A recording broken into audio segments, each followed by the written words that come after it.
ఆశ్చర్యకరమైన బైబిల్ పాఠముగా నిర్గమకాండము 24వ అధ్యాయం చదువుకుందాము.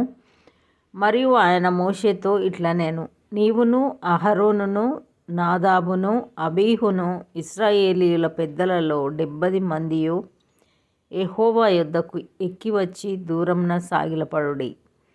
మోషే మాత్రము యెహోవాను సమీపింపవలెను, వారు సమీపింపకూడదు. ప్రజలు అతనితో ఎక్కి రాకూడదు. మోషే వచ్చి యెహోవా మాటలన్నిటినీ విధులన్నిటినీ ప్రజలతో వివరించి చెప్పాను. ప్రజలందరూ యెహోవా చెప్పిన మాటలన్నిటి ప్రకారము చేసేదమని ఏక శబ్దంతో ఉత్తరమిచ్చిరి. మరియు మోషే యెహోవా మాటలన్నిటినీ వ్రాసి ఉదయమందు లేచి ఆ కొండ దిగువను బలిపీఠమును ఇశ్రాయేలు 12 గోత్రములు చొప్పున 12 స్తంభములను కట్టి ఇశ్రాయేలీలలో యవనస్తులను పంపగా వారు దహన బలులను అర్పించి యెహోవాకు సమాధాన బలులగా కోడెలను వధించిరి. అప్పుడు మోషే వాటి రక్తంలో సగము తీసుకొని పళ్ళెంలలో పోసి ఆ రక్తంలో సగము బలిపీఠం మీద ప్రోక్షించెను. అతడు నిబంధన గ్రంథమును తీసుకొని ప్రజలకు వినిపింపగా వారు యెహోవా చెప్పినవన్నీయు చేయుచు విధేయులమై యుందుమనిరి. అప్పుడు మోషే రక్తమును తీసుకొని ప్రజల మీద ప్రోక్షించి, ఇదిగో ఈ సంగతులన్నిటి విషయమై యెహోవా మీతో చేసిన నిబంధన రక్తము ఇదే అని చెప్పాను.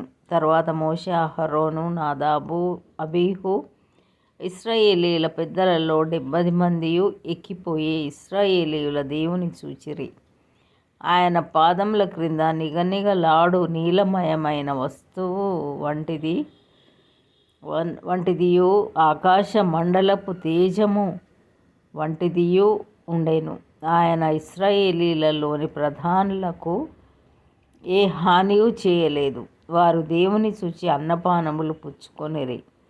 అప్పుడు యెహోవా మోషేతో ఇట్లా నేను నీవు కొండ ఎక్కి నా యొద్దకు వచ్చి అచ్చట నుండుము. నీవు వారికి బోధించున్నట్లు నేను వ్రాసిన ఆజ్ఞలను ధర్మశాస్త్రమును రాతి పలకలను నీకు ఇచ్చేదనగా మోషేయు అతని పరిచారకుడైన యెహోషువయు లేచిరి.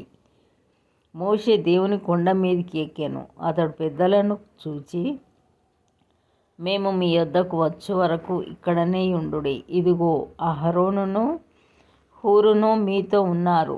ఎవనికైనాను వ్యాజ్యమున్న ఎడల వారి యొద్దకు వెళ్ళవచ్చునని వారితో చెప్పాను. మోషే కొండ మీదికి ఎక్కినప్పుడు ఆ మేఘము కొండను కమ్మెను. యెహోవా మహిమ సీనాయి కొండ మీద నిలిచెను. మేఘము 6 దినములు దాని కమ్ముకొనెను.